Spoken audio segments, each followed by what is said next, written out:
Hey guys, welcome back. Today I want to start off by doing something that on the surface may seem a little strange, so I just need you to trust me on this, okay? Yep, I just built a giant glass platform in the end. Why? No reason. Okay, I'm kidding, of course there's a reason.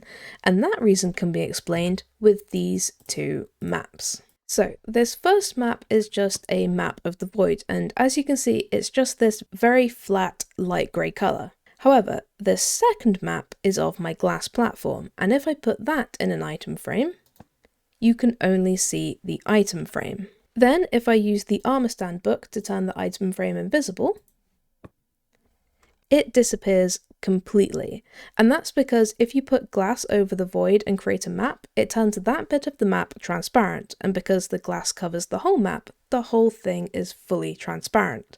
I'm pretty sure I first saw this trick when watching Impulse SV go around his Patreon server, and some of the people there use this, and I have been wanting to try it out ever since. So I thought, especially after my previous attempt at doing graffiti in Minecraft on the back of my library, it would be cool to try this out and see how it looks. But there's really only one way to truly try this out, so let's build ourselves some map art.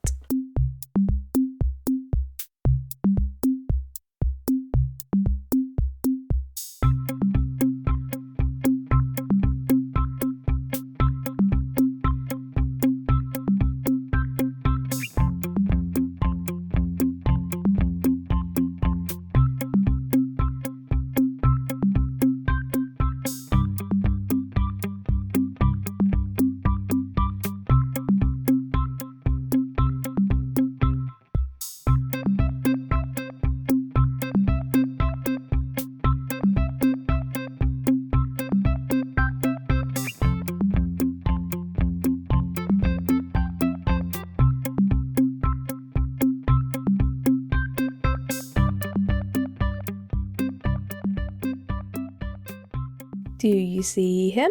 Look at this little guy. It's so cute, and I am so happy with how this came out. Now, I'm no artist, especially not when it comes to pixel art, but I did some image searching and tried to combine a few different things I saw together, and I'm happy with it. And I'm even happier that this method works, because this map is locked, meaning I can tear the whole design down and this map here won't change, which means I can make as many of these types of designs as I want without having to remake the glass square, which is very good because that was a lot, and I mean a lot, of glass. So these maps are definitely something I want to continue experimenting with, and I think they could add some nice life and detail to certain places. But I think that's probably enough map work for today. Now, we really need to turn our attention to this market. We built the floor and the lovely tree, but now we need to start building some of the actual stalls. I don't think I'll be able to get them all done today because there are quite a lot, but let's see how we do.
place is really starting to come to life, and I love it.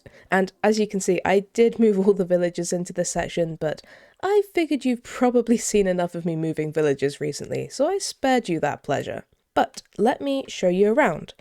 So, like I mentioned before, I really wanted this place to feel like a market where all the different villager professions, especially those that don't have a presence in like the other areas of the hub, have a space to sell their wares. So if we start over here, we've got some farmers ready to buy and sell their produce. And at some point, I might add some more armor stand work here to fill in some of these composters so they look like little barrels full of food. But I want to leave most of the armor stand work until later when I've got all of the villagers in and I know I'm not going to start lagging, because adding entities is always a little bit risky.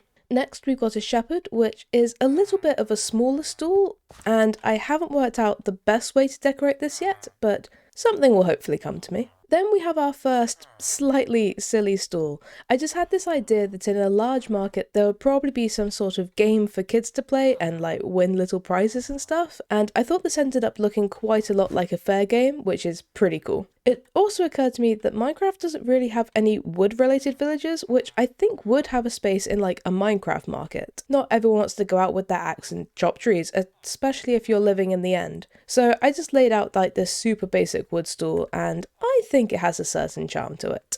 Opposite that is our leather workers. If you want some fresh new clothes, these guys have it all, and they even have some of their lovely outfits on display, although they aren't the most inspiring, but I mean, they are all still novices, so they still have plenty of time to get their style sorted out. Behind them we have our bookstall, and obviously we do have a huge library for all of our librarians, but sometimes you want to buy a book instead of borrowing it, so this guy's out here selling some of the more popular books. And then we have our butchers, but in a strange turn of events, they actually work in a vegetarian restaurant, so I guess maybe they had a change of heart. And I really like the way that the smokers and the rails make it kind of look like a grill. And then we've also got some pressure plates to look like chopping boards. And also, I have to say, I love these little standing tables outside for people to just stand and chill and eat at. Next door is this luscious plant stand. I have to say, I just really like this stall, and I don't fully know why. It just turned out really cool, and there's just a certain vibe to it that I really, really like. I was considering putting a nitwit behind here because of their green shirt, but you have to find them out in the world, and currently that feels like a lot of effort, but I may do it in the future because I do really like the idea. Behind our plant stand is our fishermen with their fresh fish. This could do with having some more fish on display, but once again, I'm going to wait until more villagers are in this place before doing that, and even though it's a little minimal, I think it still looks pretty cool. Then we have our farming area, and the greenhouse has potatoes and carrots, and I think I'm probably going to move like some cows and some sheep into these pens between episodes and just add a little bit more life. Next is another farmer's stall, and I think I'll probably end up with more farmers in this market than any other profession, and it's not really because like I need more of them, but I just think it's more fitting for a market to have a bunch of different farmers all competing to get their produce sold. And unfortunately, their neighbours didn't have the best of luck, and it seems they went out of business. And I believe the market organisers are trying to find someone to take this spot, but it's not exactly the most appealing location or stand, so there haven't been any takers yet. And finally, we have our decorated pot stand. And in my head, it's kind of like a pottery stall in a craft market where they're selling their pots and showing you how you can put lovely flowers and plants in them.